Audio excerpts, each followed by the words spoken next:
Good tidings. This is the 34th of my series on life enhancers. Today we are dealing with an animal-based diet, otherwise known as a carnivore diet. Why don't we just eat whatever we want? We can just enjoy life. Well, it's true, but most people know that we should at least steer away from highly processed food. But that's where it gets difficult. We look at the Australian Dietary Guidelines and the shift in the last 40 years. The trend has certainly been more for a plant-based rather than an animal-based diet. Well, by the end of this video, I will convince you why you should consider going to the extreme end of the animal-based diet and at a minimum, certainly make a significant shift more towards an animal-based diet. In some ways, think of the traditional food pyramid and put it upside down. Now, there are a few key concepts around why an animal-based diet is optimal.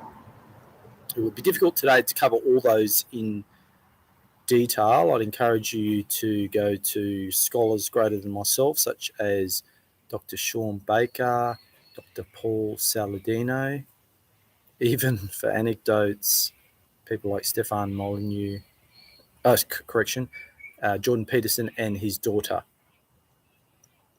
Now, as a fundamental principle, I like to go back to basics. I think people try to overcomplicate things.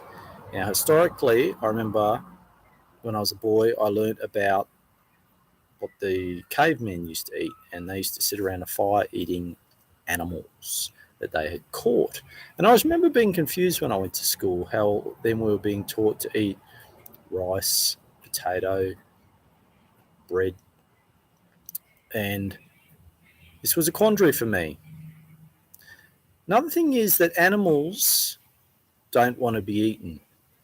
Seems logical enough. Animals don't want to be eaten. They can run away. They have claws. A lot of people, if they've ever tried to go hunting, will quickly attest that it's very hard to catch animals. Plants similarly don't want to be eaten. If they did want to be eaten, they wouldn't be here. They try to avoid being eaten. Here I'm out in the garden. If I tried to eat almost any of these plants, I'd be dead or at least very sick. So basically, plants have chemicals in them to protect them from being eaten. So we have obviously picked foods that are less toxic, but the reality is all plants have toxins. There's ones a lot of people know about, such as gluten, but there's a whole bunch of others that aren't so well known, but are equally problematic. Oxalates, lectins, phytates. I'd encourage you to do your own research and check out these toxins. People will try to brush them under the carpet, but I would suggest to you these should not be brushed under the carpet. Whereas meat products such as beef and lamb from ruminant animals are extremely safe. In fact, almost nobody has problems digesting these foods. People always come up with some quirky exception, but that aside, almost everyone can tolerate these.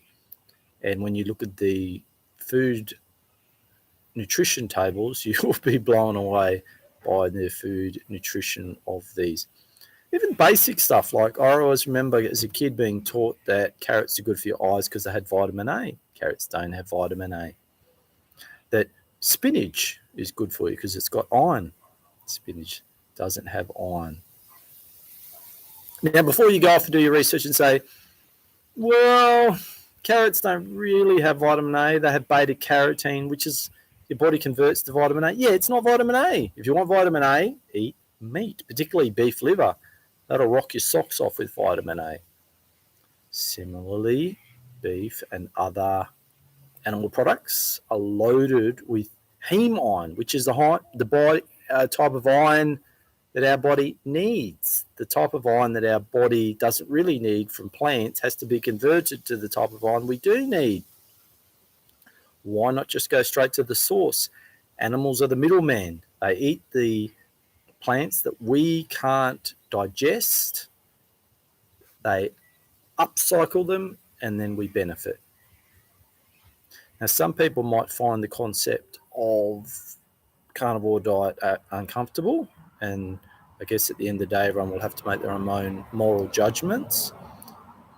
But I think it's a bit naive to not accept that humans are the apex predator. We have extremely acidic stomachs, and we needed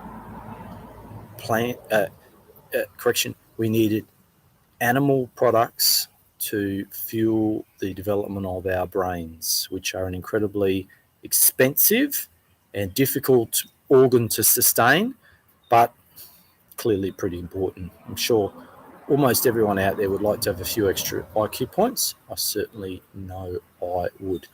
People sometimes come back and they say, oh, well, we live longer now. I'm not so sure about that. If you take out the fact that huge numbers of children used to die in childbirth, and there was much more chance of historically being killed in war, from starvation and the like, you'll find that if you abstract from those, people used to live a long time. People used to be very healthy. There are famous photos of what the Australian Aboriginals used to look like before European settlement. Similarly, in North America, even in our own Western-based culture, what people used to look like, not even that long ago in the 50s and 60s, and even 70s, even 80s compared to now. The uptick in obesity and proportion of adults, even children, being overweight in the last 20 years is truly, truly shocking. Anyway, so I hope this has given you something to think about. As final points, animals don't want to be eaten but can run away. Plants don't want to be eaten that can't, so have to have toxins. Animals upcycle the food. You have a choice between a low nutritionally dense product, such as a plant, and a high nutritionally based source of food, such as an animal product. Animals have upcycled. There's so many benefits to animal foods. It's just incredible. I know myself, I'm grateful every day that I've moved to a animal-based diet. So anyway, I hope this has been of interest, and I will move to the next subsection on diet. Until then, goodbye.